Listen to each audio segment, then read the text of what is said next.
오늘 우리에게 주신 하나님의 말씀은 신약성경 고린도전서 15장 12절에서 22절 말씀입니다. 자리에서 일어나셔서 한 절씩 교독하겠습니다. 마지막 절은 한 목소리로 함께 합독하겠습니다. 제가 먼저 받들어 읽겠습니다.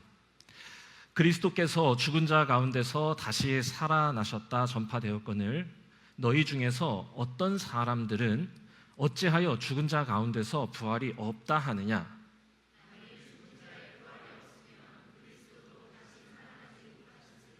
그리스도께서 만일 다시 살아나지 못하셨으면 우리가 전파하는 것도 헛것이요 또 너희 믿음도 헛것이며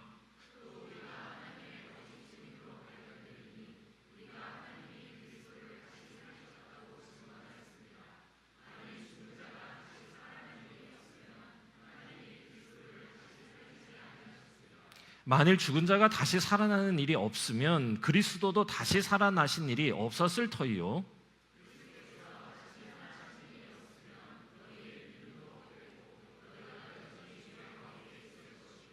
또한 그리스도 안에서 잠자는 자도 망하였으리니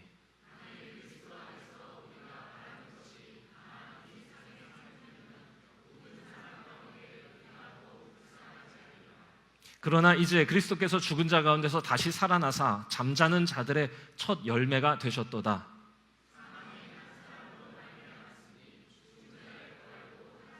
함께 읽습니다. 아담 안에서 모든 사람이 죽은 것 같이 그리스도 안에서 모든 사람이 삶을 얻으리라. 이는 살아계신 하나님의 말씀입니다. 아멘. 모르면 안 되는 것들 마지막 시간입니다.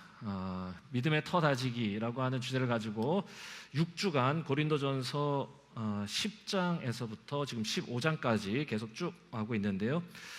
고린도전서 15장은 이렇게 시작합니다. 형제들아, 내가 너희에게 전한 복음을 너희에게 다시 알게 하겠다. 자, 이게 뭐냐? 내가 여러분에게 전했던 아주 기쁜 소식을 다시 한번 알려주고 싶다라고 하는 겁니다. 이걸 모르면 안 되니까. 자, 이 기쁜 소식이 뭐냐? 부활입니다. 이 사실을 모르기를 원치 않는다. 부활, 내가 전했던 이 기쁜 소식을 꼭 알려주고 싶다. 20대 저는 질문이 많은 청년이었습니다. 물론 교회를 너무 좋아했습니다. 목사 아들로 태어나서 교회에서 자랐고 성경 이야기를 누구보다 많이 안다고 자부했고 또 그 어떤 노래보다 찬송가, 복음성가를 많이 듣고 부르는 걸 자랑으로 여기면서 지냈습니다. 그런데 머리가 커가면서 저한테 이해가 안 되는 것들이 조금씩 생겨나기 시작했습니다. 과학적으로 증명되지 않는 성경의 이야기들이 불편해지기 시작한 겁니다. 홍해가 갈라진 이야기, 무리를 걷는 이야기, 오병이어의 기적, 이런 것들은 도무지 과학적으로 설명이 되지 않으니 여전히 저를 불편하게 하는 것이었습니다. 그 중에서 무엇보다 가장 믿기 어려웠던 게 뭐냐? 오늘 말씀에 고린도 교회 교인들이 그랬던 것처럼 저에게도 그랬습니다.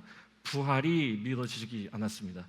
왜냐하면 이건 도무지 증명할 방법이 없는 문제였기 때문에. 그런데 이게 기독교에서 가장 중요한 사건이라고 하니 불편하기 이를 데 없는 겁니다. 그래서 이를 어쩌지? 편의상 보류 혹은 방치해 둔 채로 지냈던 게 사실입니다. 교회는 열심히 다녔습니다.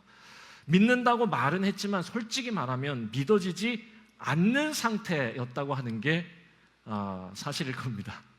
하필 저희 어머니는 제가 어렸을 때 중학교 1학년 때부터 월간 과학이라고 하는 꽤 비싼 잡지를 6년이나 보게 하셨어요. 공룡이 어떻고 빅뱅이 어떻고 막 그러면서 자꾸 머리가 커지고 과학을 믿고 과학으로 증명되어야 하나님이 진짜 살아계신다고 생각하던 그 어린 시절이었죠. 아마 대부분의 모태 신앙들이 이 과정을 다 거치고 지나온다고 저는 생각합니다.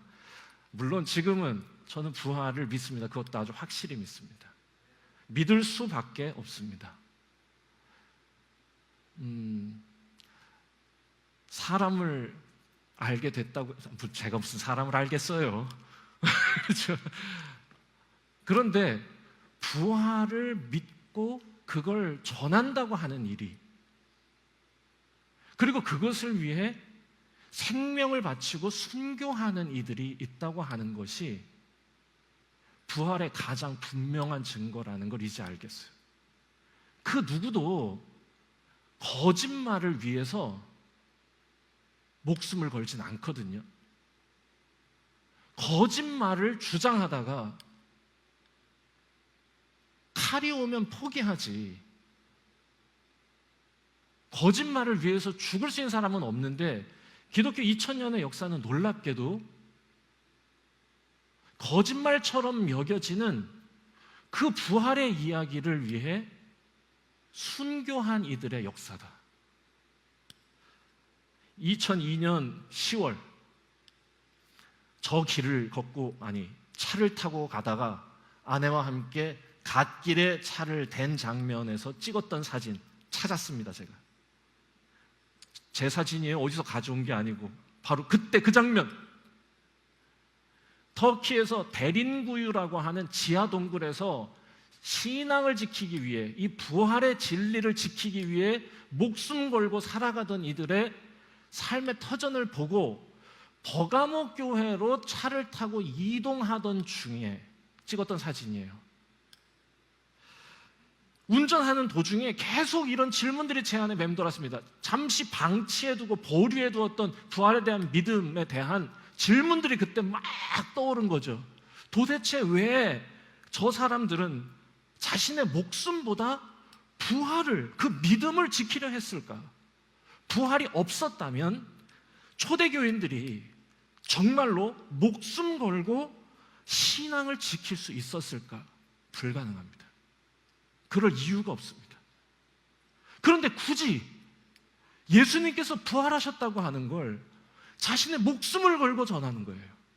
그리고 그걸 지키는 거야. 만약에 이 부활이라고 하는 이야기가 몇몇 제자들이 예수님의 부활을 꾸며내서 만들어낸 거짓말이라고 하면 그걸 지키기 위해 순교할 사람은 없다. 게다가 그 중에 단 한 사람이라도 거짓말이라고 말하면 다 끝나는 겁니다. 마치 헌법재판소의 재판처럼. 그만하겠습니다. 아니에요. 아무리 입을 맞춰도요, 자기 목에 칼 들어오면요, 사실을 말해요. 그런데 놀랍게도요, 그 초대교인들은 이게 사실이라고 말해요. 도대체 이걸 부인할 수 없다고. 왜냐? 이걸 부인해서 하나님 앞에 참담한 자로 사는 게 난 더 힘드니까. 그래서 순교를 선택하는 게 아니었을까? 뭐 이런 생각들이 바로 저 자리에서 막 이 머릿속에 울려났고요. 괜히 가다가 갑자기 터진 눈물에 운전을 할 수 없어서 갓길에 대놓고 한참을 울고 깨닫게 된 거죠. 저 순간 전에는 부활이 아니어도 나는 하나님을 믿을 수 있다고 생각했어요. 그건 유대교인이에요. 그런데 전날 이후 저는 부활이 없다면 신앙을 지킬 수 없었던 시간이 있었다는 걸 비로소 깨달은 겁니다. 제가 세계 여행을 하면서 하나님께서 저에게 주신 가장 중요한 선물이 있다면 저는 이 부활에 대한 믿음이다, 이렇게 생각합니다. 여기서 모든 신앙의 이야기는 출발하고 시작된 거죠. 부활이 없다면 제자들의 삶은 변하지 않았을 거고요. 부활하신 주님을 이 바울이 만나지 못했다면 바울의 삶은 전과 다르지 않았을 겁니다. 그런데 모든 게 달라집니다. 그래서 이 부활하신 예수 그리스도를 경험하고 믿게 되고 따르던 자들에 의해서 예수님의 탄생이 다시 조명되기 시작했고, 예수님께서 사시면서 우리에게 하셨던 말씀, 보여주셨던 삶의 이야기를 다시 끄집어내고 기록하기 시작하면서 기독교의 신앙은 출발하게 된 거다. 바울이 이 15장에서 고린도 교인들에게 꼭 전하고 싶은 메시지가 바로 이겁니다. 부활이 없다면 우리는 아무것도 아니다 라고 힘주어서 말하고 있는 겁니다. 제가 이 15장 전체의 말씀을 다 읽고 싶었지만 어쩔 수 없이 그 부분만 잘라서 오늘 우리가 읽은 것 뿐이지 15장 전체의 말씀을 전달하겠습니다. 우리에게 이 소망이 없으면, 부활이 만약에 없다면 그리고 예수님을 믿는 사람들에게 나타날 미래의 부활을 우리가 믿지 못한다면, 애당초 예수님의 백성이 되는 게 무슨 의미가 있겠습니까? 라고 지금 고린도 교인들에게 말하는 겁니다. 차라리 그렇다면 여러 다른 철학 사상가들이 말하는, 세상에서 지혜롭다는 사람들이 말하는 그런 말들을 그냥 받아들이고 그게 훨씬 수월한 인생을 이끌어 간다고 동의하고 예수님에게 굳이 시간을 허비하지 않는 게 낫습니다.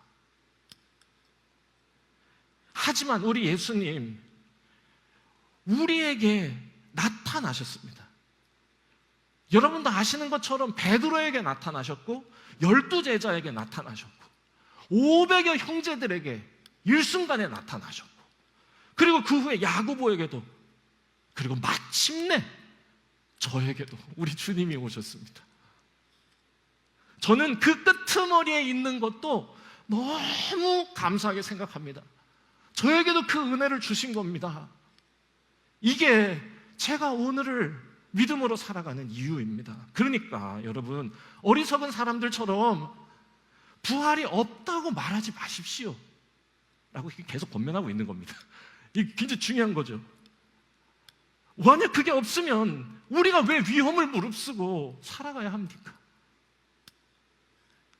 왜 박해를 견디며 살아가야 합니까? 부활이 없다면 아마 우리는 내일 죽을 것처럼 멋대로 먹고 마실 겁니다. 하지만 그렇지 않습니다. 여러분, 절대로 속지 마십시오. 부활이 없다면 우리는 아무것도 아닙니다 라고 지금 강조하고 있는 것이다. 왜 바울이 이렇게 힘주어 말하는 거냐? 이 부활의 소식이 우리에게 소망이 되기 때문에 그런 거예요. 예수님이 부활하셨다는 이 소식이 우리에게도 부활이 되는 거예요. 우리에게도 소망이 되는 거예요. 우리도 마침내, 우리도 주님께 돌아갈 것이다. 우리는 마침내 하나님의 품으로 돌아갈 거다. 그리고 그날에 하나님을 만나게 될 거고, 그리고 거기서 우리는 다 함께 부활의 몸, 영광의 몸을 입고 그 품 안에서 다시 다 만나게 될 거다. 이게 얼마나 영광스러운 일이냐. 우리는 반드시 그렇게 될 거다 라고 확실하게 믿는 거예요. 그리고 이게 너무 기쁜 겁니다. 그래서 막 얘기하는 거예요. 로마서에서도 이 사랑에서 무엇이 이것을 끊을 수 있겠습니까? 정말로 감격하는 거예요. 우리는 마침내 가게 될 거고 부활의 몸으로 마침내 거기서 다 다시 만나게 될 거니까 이 비천한 몸이 영광스러운 몸을 입는다니, 이 죽을 인생이 저 완전하시고 아름다우신 하나님의 품에 안긴다니, 이게 얼마나 아름다운 일입니까? 이게 진짜 믿어진 거죠. 악뮤의 이찬혁도 이런 믿음이 있습니다. 연습해 왔습니다.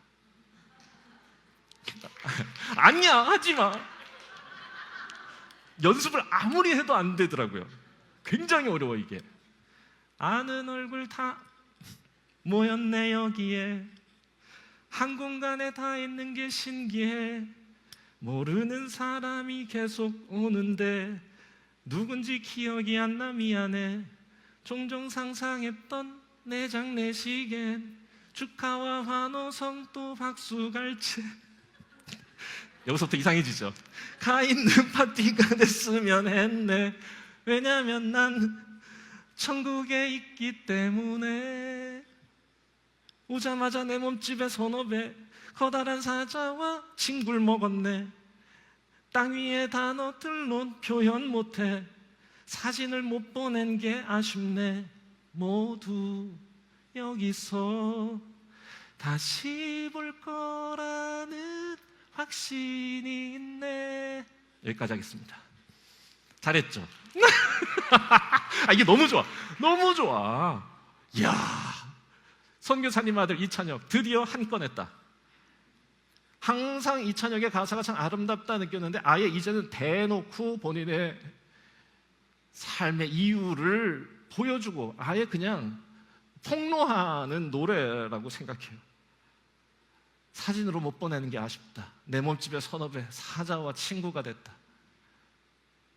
그리고 모두 여기서 다시 만날 확신이 있네. 여기가 약간 울컥해. 너무 좋아요. 맞아. 이 믿음이 바울에게도 있었던 겁니다. 우리는 이 믿음으로 사는 사람입니다. 우리는 다 거기서 다시 만납니다. 어떤 모습으로 만날까요? 죽은 모습으로 다시 만날까요? 이건 좀비 같잖아. 그러면 가장 아름다웠던 순간의 모습으로 만날까요? 아니야. 그렇게 되면은 부자지간에 모녀지간에 굉장히 어색해집니다. 이걸 반말을 해야 될지 서로 너무 젊으니까 그것도 아니야. 부활체로 만나는 겁니다. 예수님이 말씀하셨어요. 남자 여자가 없고 주인과 종이 따로 없다. 부활하신 주님의 몸, 그 영광스러운 몸으로 우리는 거기서 다시 만날 거다. 그리고 거기서 우리는 서로를 알아볼 거고 서로를 사랑 가운데 그 따뜻하고 아름다우신 주님의 품 안에서 함께 만나게 될 거다. 야, 예수님께서 부활하셨기 때문에 갖게 되는 소망입니다. 바울이 가진 믿음이 이거죠. 예수님이 죽은 자 가운데서 다시 살아나셨다.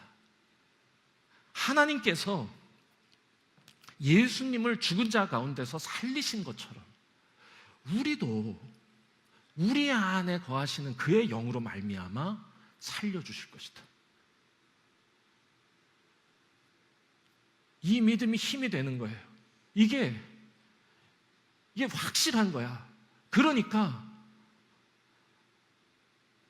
전에는 이것 없으면 살 수 없을 거라고 생각했던 사회적 지위, 명예, 경력보다 내가 전해야 할, 내가 살아내야 할 하나님의 말씀과 진리가 더 소중하고 귀하게 여겨지는 거죠. 그래서 진짜 이 믿음이 있었던 거예요. 그리고 어떻게 그러면 그렇게 해주시냐? 성령님께서 내 안에 오셔서 우리를 변화시켜 주시다. 예수 믿으면 우리는 성령 받고, 바울이 우리에게 전하려고 하는 메시지는 아주 간단해요. 하나님이 우리를 다시 살리실 거다. 어떻게? 우리가 예수 믿으면 우리에게 성령으로 오시고 우리 안에 계신 성령님이 우리를 변화시켜 주신다. 구원하여 주신다. 여러분, 구원이라고 하는 소테리온 혹은 소테르라고 하는 요 단어는요, 소조 다 같은 뜻인데 이거를 우리 사람들이 자꾸 종교적 구원으로 곡해해서 그 의미가 오염되어 있는 게 사실인데요, 이 소테르라고 하는 단어는요, 구출하다, 건져지다, 보호하다, 지키다, 안전하다, 완전, 이런 겁니다. 우리를 불안전으로부터 건져내셔서 지키고 보호하셔서 완전하게, 그래서 안전하게 하신다. 예수 믿으면 안전해집니다. 예수 믿으면 지켜주십니다. 예수 믿으면 완전해집니다. 같은 말이에요. 그게 바울에겐 이 믿음이 있었어요. 우리가 정말 예수 믿으면 그리스도의 영께서 우리 안에 오시고 그분이 우리를 그분처럼 온전하게 완전하게 이루어 주실 것이다. 그리고 마침내 그날에 우리는 그분의 몸처럼 거룩한 몸을 입고 그분 안에서 다 다시 만날 거다라는 게 이게 믿어지는 거예요. 그러면 이 바울이 왜 이토록 이 고린도 교인들에게 이 부활을 힘주어서 말하고 있는 거냐? 단지 부활에 대한 믿음을 가져라, 이 교리에 동의를 해라, 아니야. 이 믿음을 통해 고린도 교인들의 오늘이 바뀌기를 원하는 겁니다. 여러분, 이 믿음이 있으면요, 이 믿음이 있으면 오늘이 달라집니다. 예수님의 부활은 과거에 하나님이 주셨던 구약의 약속의 성취다. 그리고 예수 그리스도의 부활은 마침내 예수 그리스도를 믿는 자, 그를 따르는 자, 성령을 모시고 사는, 그리스도를 영접한 자가 마침내 얻게 될 미래의 약속이라고 얘기하는 겁니다. 그래서 이 15장의 얘기는 뭐냐? 그 미래의 약속이 우리에게 분명하다는 거예요. 그게 없으면 우리는 아무것도 아니라는 겁니다. 우리가 왜 그게 없으면 왜 우리가 지금 이렇게 고난을 당하고 살아야 합니까? 그건 헛것에 불과하지 않습니까? 그러니까 어리석게 그런 말 하지 마시고 그런 말 하는 사람들에게 휘둘리지 마십시오 라고 강변하고 있는 거예요. 그래서 결론, 그러니까 우리에게는 그 약속이 있으니 부활 없는 자처럼 싸우고 서로 반목하고 분열하고 불만 얘기하고 그러지 말고 부활의 믿음이 있는 자처럼 사랑하며 오늘을 삽시다 라고 얘기하는 겁니다. 이게 바울이 지금 이 오늘을 함께 살라고 얘기하는 이유입니다. 그러니까 흔들리지 말고, 견실하여 흔들리지 말고 주의 일에 더욱 힘쓰는 자들이 여러분 되십시오. 우리는 부활을 믿는 자들 아닙니까? 그래 오늘을 이렇게 살아냅시다. 그러면 반드시 그날에 우리는 거룩한 몸으로 아름다운 하나님의 품에서 다시 다 만나게 될 겁니다. 이게 기독교의 믿음입니다. 우리의 삶이 여기서 끝날 거라고 마치 세상을 당하는 것처럼, 인생을 당하는 것처럼 폼 잡으면서 말하는 것, 그건 기독교 신앙. 삶은 어차피 그냥 여기서 끝나는 거야. 그건 아무것도 모르면서 하는 말입니다. 아니에요. 우리의 믿음은 마침내 그날에 영광스러운 몸으로 다시 아름다운 주님의 품 안에서 다시 만나게 되는 거예요. 그 약속이 믿어지니까 오늘을 허투루 나만을 위해서 살 수 없는 것이다. 항상 주의 일에 더 힘쓰십시오. 이 일이 쉽진 않습니다. 그동안 살아왔던 삶의 방식에 대해서 얼마나 반성해야 되고 새로운 삶의 방식에 대해서 얼마나 또 깊이 동의를 해야 합니까? 부활에 대한 믿음, 부활에 대한 소망이 없으면 불가능한 거예요. 그래서 말하는 겁니다. 우리는 부활이 없으면 아무것도 아니다. 그래서 오늘 이 고린도전서 15장을 통해 함께 생각하고 적용해야 될 메시지 2개.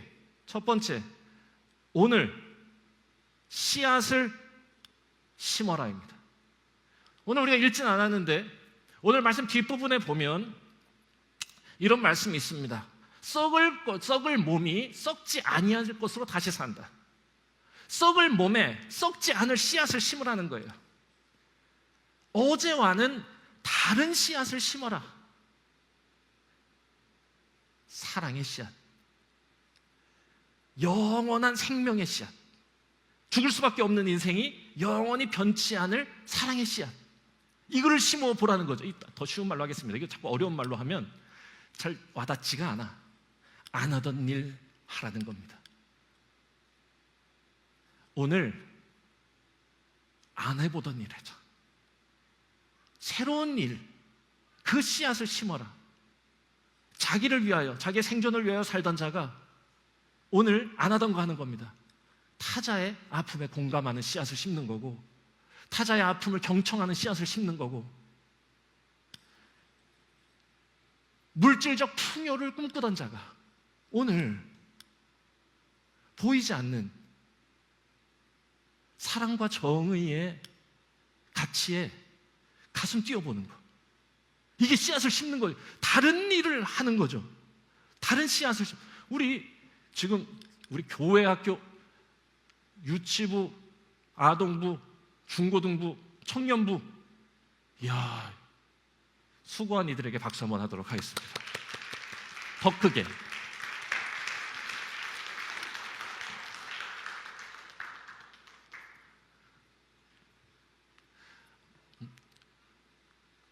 어제 집사람이 가서 영상을 막 찍어 왔는데, 교사가 아닌 사람들이 막 거기에서 막 왔다 갔다 하는 게 많이 보였어요. 안 하던 일 하는 겁니다. 씨앗을 심은 거야. 잘하신 겁니다. 굳이 누가 강요하지 않았는데 와서 막 사진 찍고 있고, 굳이 막 거기 가서 막 남의 부서에 와가지고 막 드럼 치고 있고, 아동부 수련했는데 엄마가 와서 더 심하게 춤추고 있고, 잘하는 것입니다. 사랑의 씨앗을 심는 거야. 배철원 교수라고 있습니다. 그분이 책에서 이런 말을 합니다. 인간의 역사는 물질의 역사로만 설명될 수 없다. 영적인 것, 그러니까 인간은 영적이에요. 영적인 걸 배제하고 인간을 이해하려는 시도 자체가 불순한 거다. 그리고 인간이 영적이라고 하는 건 무슨 말이냐? 전에 없던 걸 오늘 만들어내는 것에서 드러나는 거다. 이게 그 말이 똑같은 말이에요. 어제 안 하던 새 씨앗을 심는 겁니다. 부활의 소망을 가져라. 썩을 몸으로 썩지 않을 일을 시작하라는 겁니다. 영원히 변치 않을 사랑의 씨앗, 생명의 씨앗을 오늘 심으라는 겁니다. 이게 바울이 고린도 교회에 얘기하고 싶은 거예요. 왜? 맨날 지금 자기만 생각하고 자기 아니만 생각하고 교회가 분열됐잖아요. 분열된 교회에 주는 처방전이 고린도 전서기 때문에 그 사람들에게 말하는 겁니다. 그거 아니다. 다른 씨앗, 사랑의 씨앗 심으라고 지금 얘기를 하고 있는 거죠. 어제와 다르게 사는 겁니다. 우리 청년들 그리고 우리 청장년들, 저는 우리 중앙교회가 이 일을 잘 해가고 있다고 생각해요. 점점 나아지고 있어요. 우리가 예배를 드리는 모습도 어제보다 차근차근 더 나아지고 있어요. 우리가 사역을 하는 모습들도 차근차근 훨씬 더 아름답고 잘해 나가고 있어요. 물론 우리 송민혜 목사님 좀 안 됐어요. 아유, 어떻게 하면 좋을까? 이따 광고하겠습니다. 잘하고 있어요. 씨앗을 계속 심고 새 일을 시작하는 것이다. 두 번째 메시지. 두 번째는 그러니까 오늘 흔들리지 말아라. 그냥 조금만 더 이겨내라. 계속해라. Keep going. Never give up. 포기하지 마라. 변화는 한순간에 이루어지는 게 아니고 점진적으로 나타난다. 예수 그리스도의 영이 우리 안에서 우리를 마침내 아름다운 몸으로 변화시켜 주실 것에 대한 완전한 믿음이 있었는데, 바울도요, 우리의 삶 속에선 점진적으로 그분이 우리를 변화시켜 주시고 그날에 마침내 변화시켜 주신다고 말해요. 나팔이 부는 순간에 우리는 홀연히 다 변화할 것이다. 삶에서는 점진적으로 차근차근 그날에 주님이 우리를 부르시는 날, 나팔 소리가 들리는 날, 다시 오시는 그날 우리는 온전하게 변화될 것이다 라고 얘기하는 겁니다. 그래서 오늘 지금 이 바울이 이 15장의 메시지를 통해서 얘기하려고 하는 건 뭐냐? 천천히 바뀔 거라는 겁니다. 그러니까 오늘 견고하며 흔들리지 말아라 라고 얘기하는 거죠. 데스틴 샌들린이라고 하는, 제가 몇 번은 아마 이거 지금 예화를 썼던 것 같은데, 스마터 에브리데이라고 하는 유튜버입니다. 유튜버. 데스틴 샌들린이라고 하는 과학 유튜버인데, 이 사람이 이렇게 생긴 자전거 앞에다가 기어를 저렇게 만들어놨어요. 그러니까 이거를 이렇게 하면 자전거 바퀴가 왼쪽으로 가고 이렇게 하면 오른쪽으로 가는, 우리의 생각과는 다르게 움직이는 겁니다. 그러니까 우리가 자전거 탈 때 일로 넘어질 것 같으면은 이렇게 하고 하는데, 넘어질 것 같아서 우리가 하던 대로 돌리죠. 그러면 더 빨리 자빠져. 팩팩 자빠집니다, 그냥. 그러면서 이 사람이 이걸 훈련하는 영상을 유튜브에 올립니다. 그러면서 이 사람이 하는 말, 무언가에 길들여진 시간만큼 그것을 바꾸어 가는 데는 그만큼의 시간이 필요하다. 걸린다는 겁니다. 오래 걸릴 거다. 그러니 흔들리지 말고 포기하지 마라. 그만큼의 시간으로 우리는 온전함을 향해 나아가고 있는 거니까 너무 느리다고 낙담하지 마라. 못할 것 같다고 포기하지 마라. 우리 안에 선한 일을 시작하신 그분이 그날에 마침내 반드시 이루어 주실 거다. 그리고 이 길의 끝에는 마침내 영광스러운 부활이 있다는 걸 절대로 잊지 마라. 우리는 다 거기서, 우리는 다 부활의 몸으로 다시 만날 거다. 그러니 오늘 흔들리지 말고 선을 사모하는 마음으로 사랑의 씨앗을 심으라. 한 목소리로 이 말씀을 읽고 오늘 설교를 마치도록 하겠습니다. 한 목소리로 다시 한번 읽겠습니다. 다시 한 번이 아니죠. 처음 읽으시는 거죠. 15장의 마지막 절입니다. 결론입니다. 함께 읽습니다. 시작. 그러므로 내 사랑하는 형제들아, 견실하며 흔들리지 말고 항상 주의 일에 더욱 힘쓰는 자들이 되라. 이는 너희 수고가 주 안에서 헛되지 않은 줄 압니다. 아멘입니다. 지난 2달 동안 우리는 믿음의 터를 다지기 위해 고린도 교회에 보내신 하나님의 편지, 바울을 통해 보내신 하나님의 편지 속에서 모르면 안 되는 것들을 찾았습니다. 은혜를 잊지 마라. 자유의 목적은 사람을 얻기 위함이다. 은사는 하나님께서 맡겨주신 기능이고 역할이다. 그리고 그 은사는 사랑이 없으면 아무것도 아니다. 사랑의 기준에서 바라보면 방언보다 사람들에게 밝히 알아들 수 있도록 말씀을 가르치는 예언이 더 좋은 거다. 우리가 이 모든 일을 끊임없이 흔들리지 않고 할 수 있는 이유, 우리에게 부활의 소망이 있기 때문이다.